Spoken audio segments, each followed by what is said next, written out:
si uno se pone a revisar en qué EPS están, encuentra uno que el 50%, el 49% para ser exactos, y el 54% si uno le agrega otro, están en 4 EPS que no cumplen las normas en Colombia para operar, que no cumplen solvencia patrimonial.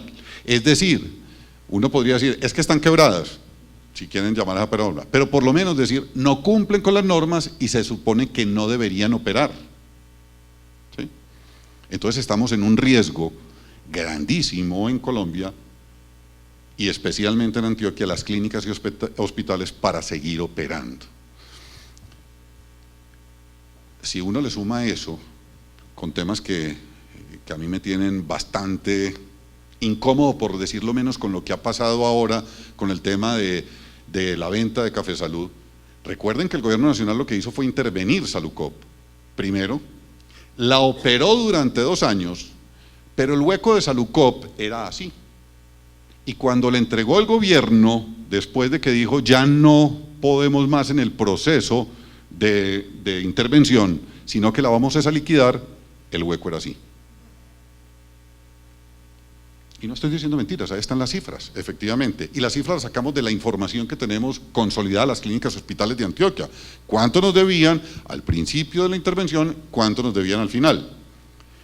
El 30 de noviembre del año 2015 el gobierno nacional tomó la decisión de liquidar entonces Saludcop y dijo, tranquilos, a los ciudadanos que están aquí no les va a pasar absolutamente nada. A partir de mañana, 1 de diciembre del 2015, van a quedar vinculados a un EPS que se llama Café Salud. Pero tuvieron que resolver un problemita unos meses antes. El problemita es que en Colombia, tal como les decía, en Colombia, ninguna EPS que incumpla el indicador de solvencia patrimonial puede vincular a una sola persona, a un solo usuario. Entonces el gobierno tomó la decisión de le presto una plata a través de unos BOCAS, de unos bonos obligatoriamente convertibles en acciones por 200.000 millones de pesos. Ahora salió el tema de que ya vendieron efectivamente Café Salud, se suponía que esos recursos era para pagar la liquidación de Saludcop, pero no va a alcanzar, sino va a alcanzar si acaso para pagar las deudas que tiene Café Salud, y lo primero que dijo el gobierno es, muy bien, hacemos el acuerdo, vendemos Café Salud, pero primero me pagan a mí mis 200.000 millones de pesos. Esos son temas de esta semana. Total, un poco lo que tenemos que hacer aquí, la fuerza es, hombre, tenemos que buscar y tenemos que defender un sector que está, digamos que tiene unas dificultades por todos lados, por todos lados. Muchas veces nosotros hemos salido a caminar y con pancartas y salimos parte de las clínicas y nos reunimos en diferentes partes de la ciudad a contar un poco este cuento y a decir, hombre, escúchennos.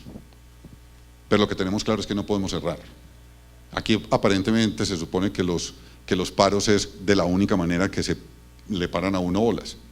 Lo que hemos dicho en salud, y por lo menos las clínicas y hospitales de Antioquia es, no vamos a cerrar. Aquí nos vamos a ir muriendo de a poquito, ¿sí? Y probablemente al final tengamos que cerrar las instituciones, pero no vamos a hacer un paro, porque mientras tanto se van a morir las personas. Y mientras estemos ahí al frente, pues la decisión y la voluntad que tenemos es de seguirlos atendiendo. Un poco este mensaje lo digo y se salió del cuento, sí, probablemente me salí del cuento, pero la invitación es a esa. La invitación es a que nos acompañen, a que ustedes, que son personas que tienen posibilidades de acceder y de contar el cuento en otras partes y en otros lugares, nos ayuden a eso, porque en realidad es una situación crítica que tiene que ver, en parte, estoy seguro que sí, en el tema de corrupción, claro, pero está también el tema latente es que aquí tenemos un plan de beneficios absolutamente ilimitados con unos recursos absolutamente limitados y que vamos a tener que poner de parte de todos, ¿sí? Clínicas, hospitales, EPS, pero también cada uno de nosotros a contribuir más con la salud, porque si no, definitivamente la salud como tal o se acaba o se pauperiza. Bien, gracias Mauricio. Vamos ahora a hacer una segunda ronda, yo les pido un poco más corta, más enfocados entonces a pistas de cómo se enfrenta el problema, buenas prácticas, ideas que nos puedan ser útiles de cómo enfrentar el tema. Entonces, Rosa Inés. Bueno, yo voy a ver, claramente no soy, esto estaba altísimo. María, ¿qué tal yo atrevida pensando que como bajabas tú podía bajar yo? Bueno, la verdad es que nosotros hemos reflexionado mucho en Transparencia por Colombia sobre dónde poner el énfasis en este nuevo momento cuando el tema está en la agenda pública de nuevo y está siendo utilizado además como está siendo utilizado, digamos, como bandera en la campaña electoral. Y en ese sentido nosotros lo que planteamos es primero trabajar para romper la impunidad. La impunidad entendida no solamente como que haya sanciones, sino que las sanciones signifiquen una transformación en la sociedad. Esto en Colombia no pasa. Aquí me encantaría en un futuro poderlo discutir con Mauricio, porque realmente lo que nosotros estamos viendo es que Colombia es un país que podría servir de ejemplo. Yo les decía, 5 contralores procesados y condenados por hechos de corrupción, 3 procuradores, el 30% del Congreso en un escándalo como el 8000 y en la parapolítica más o menos otro tanto, muchísimos congresistas que están en la cárcel y ganan las elecciones desde la cárcel. Es decir, la impunidad ya no entendida como que se sancione, sino la impunidad entendida como que genere una transformación en la sociedad, que nosotros realmente podamos a partir de allí tener sanción social, tener sanción internacional. Yo oía ayer en un almuerzo la gente diciendo en la mesa, no, es que estaban sentada en un restaurante y entraron estos señores que vienen de las FARC tan tranquilos a sentarse, y es que yo no puedo, es que yo sentía la necesidad de hacerles ver mi rechazo. Y la pregunta mía fue, ¿y usted siente esa misma necesidad cuando se le sienta junto en la mesa el señor corrupto, el hijo del señor corrupto que está haciendo campaña, que se ha robado toda la plata? O sea, nosotros no, digamos, la impunidad para nosotros tiene que estar asociada a que detrás de las sanciones haya realmente una transformación en la sociedad. En segundo lugar, y por lo tanto hablamos de una sanción real, de una sanción social, donde nosotros empecemos a construir una reserva moral precisamente a partir de las sanciones legales. En segundo lugar, nos parece importante poner mucho más énfasis en la construcción de lo público, en que absolutamente todo lo que hagamos desde los distintos lugares, si estamos trabajando en salud, si estamos trabajando en la academia, si estamos trabajando en la empresa privada, si estamos trabajando en cualquier parte, que pensemos siempre cómo contribuir a la construcción de lo público, a que la gente entienda por qué lo público nos pertenece a todos y lo tenemos que proteger. Y ahí por supuesto podríamos desarrollar mucho más. Pero la tercera cosa en lo que nosotros ya nos vamos, digamos, a comprometer de manera más directa en transparencia, y es una invitación a todos los sectores, es a que dejemos también de poner toda la responsabilidad en el Estado o en el gobierno de turno a esperar a que saque más y más estrategias anticorrupción. Es que logremos construir un diálogo entre distintos actores desde la sociedad civil o desde las organizaciones sociales para imaginarnos cómo es esta sociedad que queremos tener en 5, 10, 15 años en relación con este tema, y que podamos dentro de 5, 10 y 15 años también rendir cuentas y decir qué hicimos desde la academia, desde el sector privado, desde la iglesia, desde las organizaciones sociales, desde los gremios. ¿Qué hicimos nosotros para contribuir a un imaginario de sociedad más íntegra, más incluyente, con más respeto por lo público, digamos, donde haya una autocensura en función también del interés general? Y finalmente nosotros creemos que es importante empezar a utilizar ciertos refuerzos internacionales. En este sentido, hemos presentado ya una propuesta a la Corte Penal Internacional para que acepte hechos de corrupción, no sé si lo estoy diciendo bien legalmente, para que acepte hechos de corrupción como agravante en procesos que tienen que ver con violación de derechos humanos.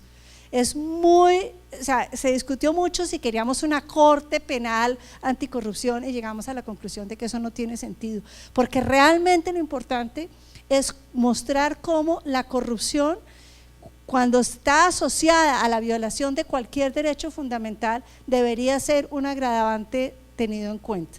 Y por eso, digamos, prioricé estos 5 énfasis para la discusión sobre hacia dónde movernos.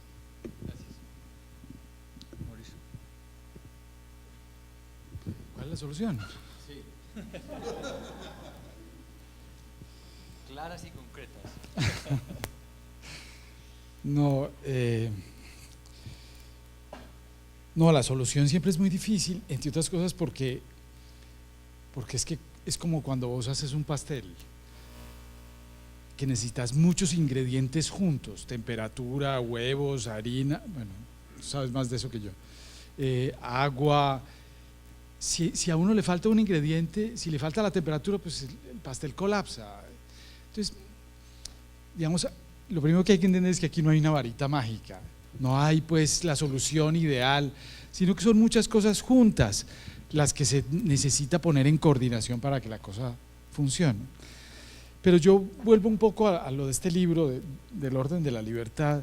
Yo haría énfasis en 2 cosas. Uno es que tenemos que construir instituciones.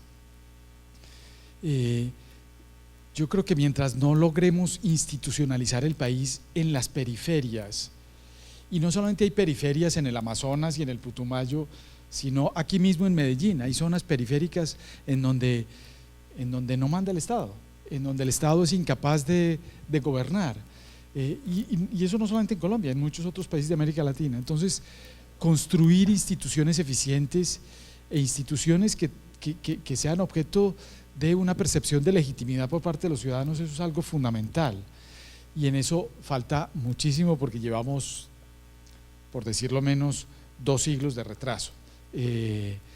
Otros países en América Latina como Chile, por ejemplo, fueron capaces de construir un Estado mucho más eficiente y mucho más presente en todo el territorio.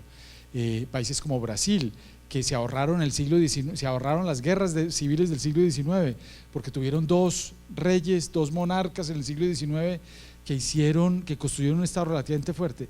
Nosotros el siglo XIX fue casi que un siglo perdido de guerras civiles, en donde no construimos instituciones. Digamos, entonces esa es una promesa incumplida que es fundamental en Colombia. Yo creo incluso que no habrá paz mientras no haya Estado, no haya institucionalidad democrática. Claro, no es Estado a las malas, pues no es Estado, sino Estado eficiente y Estado democrático y defensor de los derechos humanos, y Estado digamos, cumplidor de la Constitución. Eso por un lado, digamos, a mí eso me parece fundamental. Por otro lado, yo creo que es esencial reconstruir o construir una ética ciudadana, una ética universal.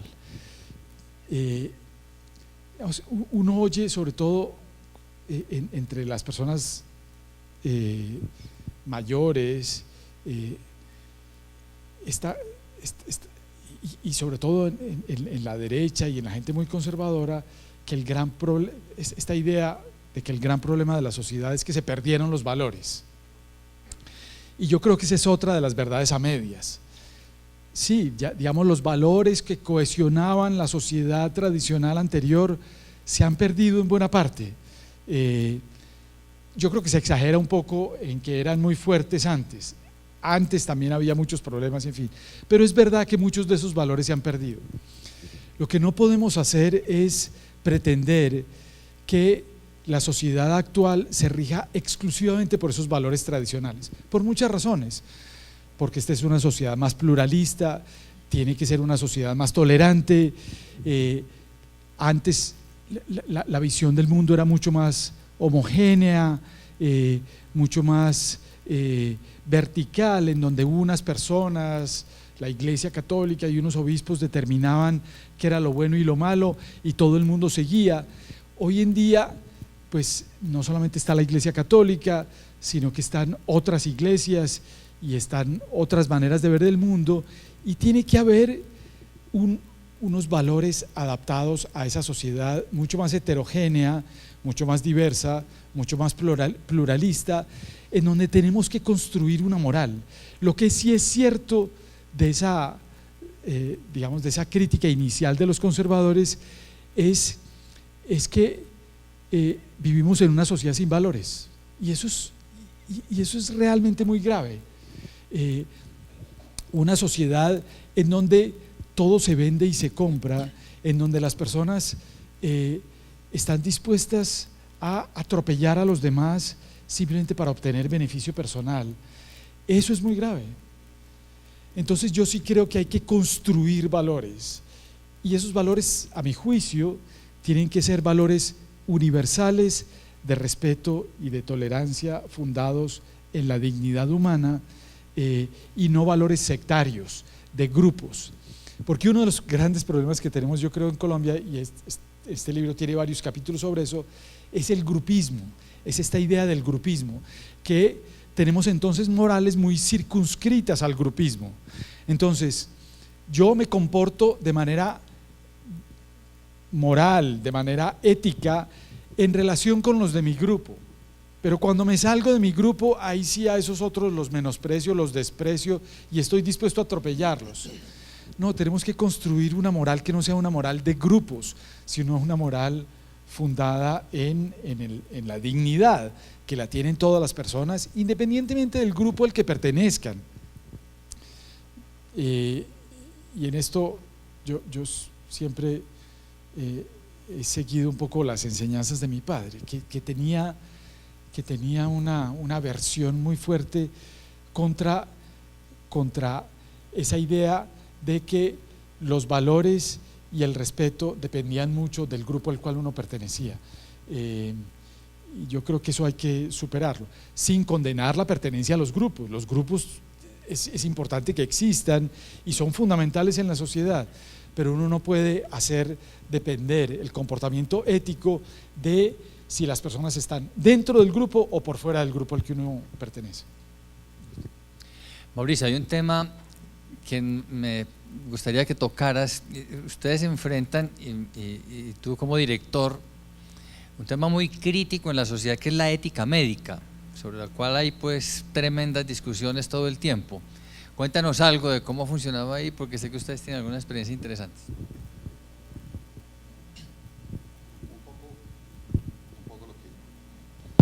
Aló. A ver, un poco lo que yo quisiera hablarles al respecto tiene que ver con cómo es la institución en la que yo trabajo. Y yo diría que el éxito, lo que ha llevado a una institución como la Congregación Mariana, dueña de la clínica, a cumplir 80 años con unos, digamos que unos temas, unos principios absolutamente claros y transparentes, tiene que ver con la estructuración de unos valores y unos principios absolutamente marcados, definidos, claros y precisos, en el que cada una de las personas que integramos o que hacemos parte de la institución se tiene que enmarcar, definitivamente.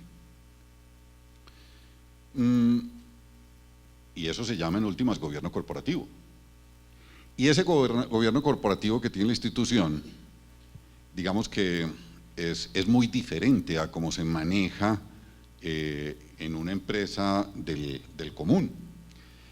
Por ponerles un ejemplo, nosotros tenemos una estructura, hay una junta de gobierno de la Congregación Mariana, ese es el máximo organismo de la institución, esa es, digamos que la máxima junta directiva, y la Congregación Mariana, digamos que se abre, porque el actuar de sus obras o de sus empresas, si lo quieren tener así, que son 13, lo maneja administrativamente una entidad que es la Fundación Organización Vida. Y esa fundación tiene una junta directiva, que a su vez nombra un director ejecutivo. Pues resulta que ese director ejecutivo no lo nombra la junta directiva de la fundación, sino que lo nombra la junta directiva de la Junta de Gobierno de la Congregación Mariana. En el caso mío, por ejemplo, que soy digamos que un funcionario de una de las obras como director de la clínica, y la clínica a su vez tiene una junta directiva, a mí no me nombra la junta directiva de la clínica como tal, sino que me nombra la junta directiva de la Fundación Organización Vida. Y tenemos un esquema también, yo tengo, digamos, hay un director de la clínica y hay unos directores debajo para cada una de las áreas de la organización, y a esas personas no las nombro yo, ¿sí? A esas personas las nombra mi junta directiva. Ese esquema, esa estructura de gobierno, pues nos ha permitido tener un manejo que yo diría que ha sido diáfano durante todos estos 80 años. Para el tema de la ética médica. En una clínica se manejan cosas muy complejas, todos los días, porque todos los días los médicos, y aquí hay varios médicos, empezando por Hernán, pues, y sé que hay varios, pero tienen que resolver temas que son de vida o de muerte, muchas veces. Tema de ayer, una paciente con unas dificultades inmensas, 8 semanas de embarazo, con un infarto cerebral.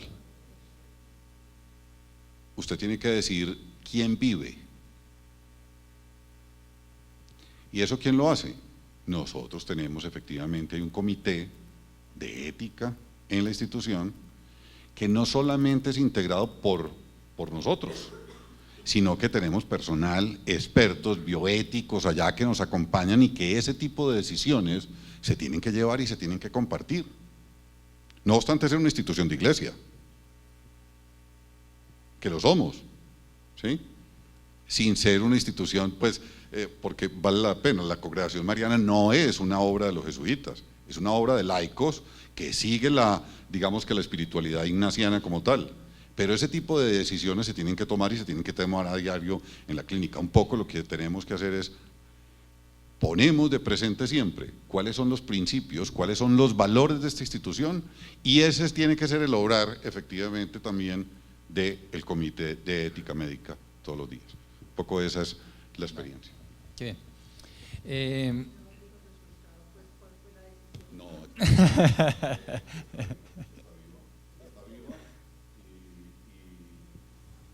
Se va a esperar a ver cuándo es el momento. Lo cierto del caso, lo que dicen los expertos es que el bebé no va a poder nacer.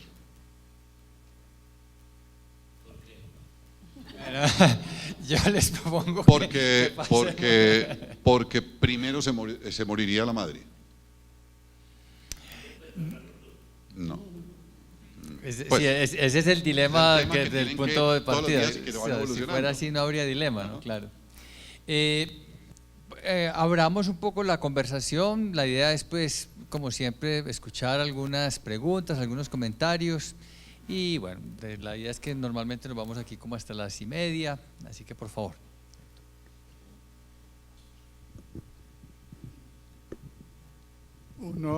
Pues, muy interesante el amplio marco teórico en que han ubicado el problema de la corrupción. Lo que no vi yo, fuera de las últimas recomendaciones estas de tu lámina en la pantalla, es cuáles serían las medidas sine qua non. La corrupción nunca va a llegar a sus justas proporciones. A mí se me ocurren varias.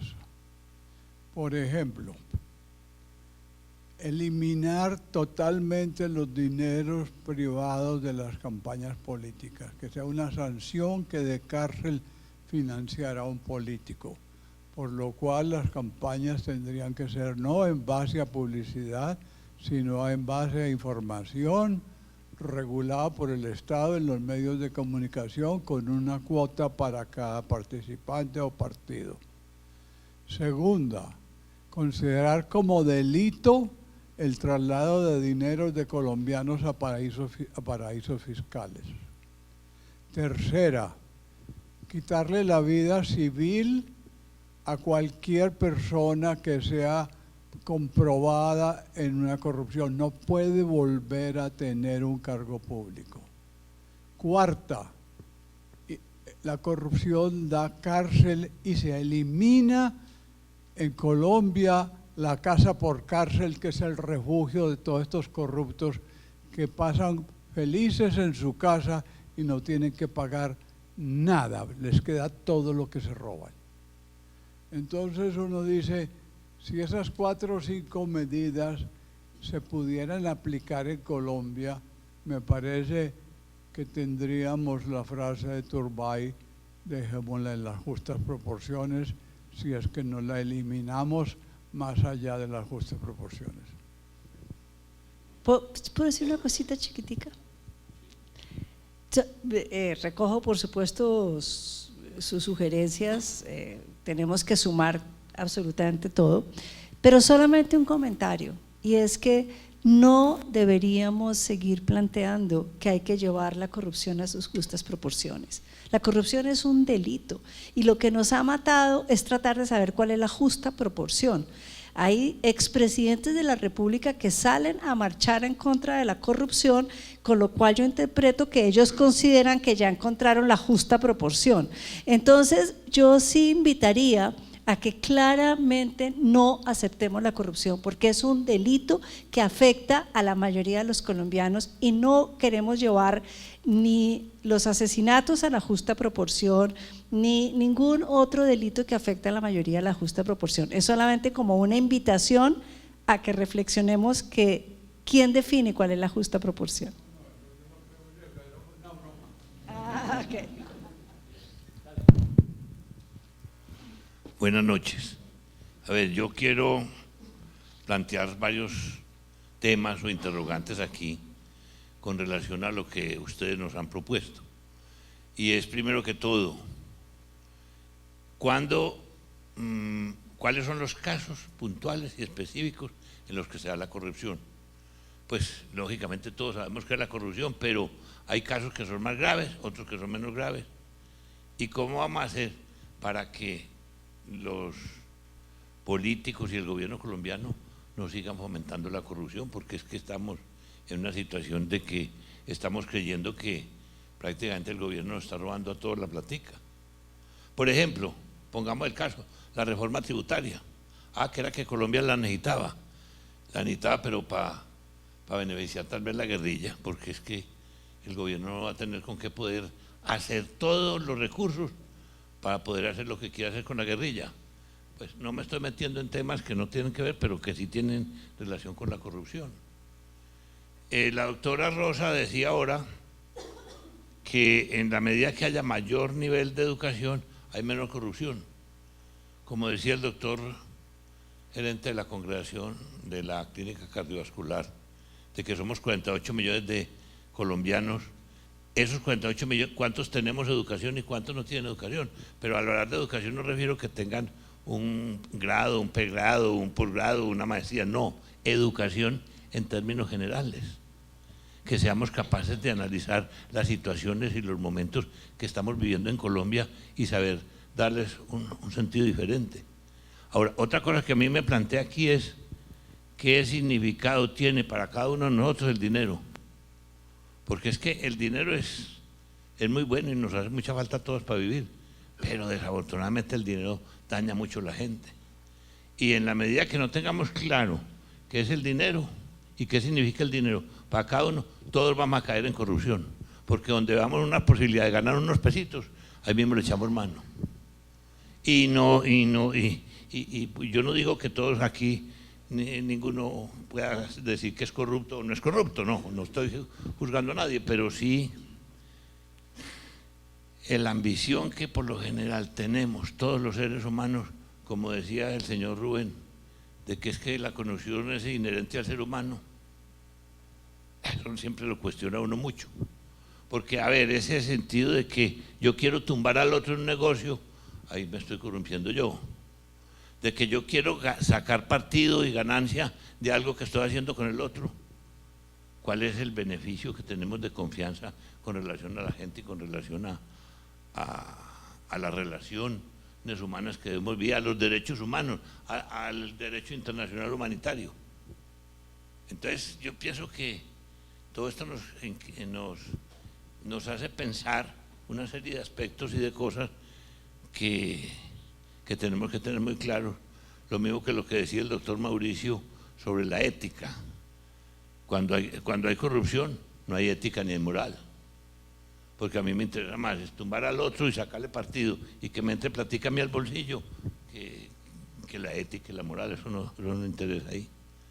De manera que yo quiero es como hacer una serie de planteamientos que me parece. Ahora, el caso de lo que plantea el doctor de la clínica cardiovascular.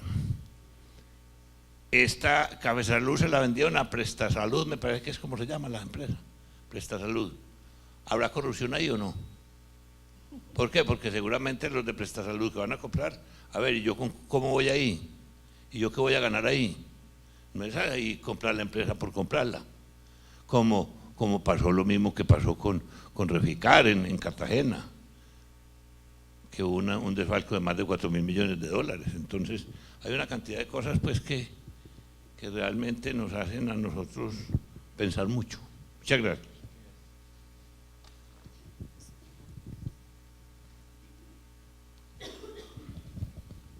Bueno, buenas noches, les agradezco mucho las charlas, estuvo bien interesante. Yo tengo dos preguntas. Uno viendo la información que daba sobre la corrupción en los países, uno encuentra, por ejemplo, Canadá, que es muy poco corrupto, ¿cierto? Y uno dice, bueno, tiene muy buena calidad de vida, justicia social y todo, y realmente es un país con unos estándares de calidad muy altos. Es que evitar la corrupción en países tan desiguales y con tanto problema como Colombia es bien complicado. Pero ¿qué características políticas tiene realmente Canadá que lo hacen tan diferente? Sería como una pregunta. Y la otra pregunta mía es con respecto a la salud. En nuestra cultura tramposa,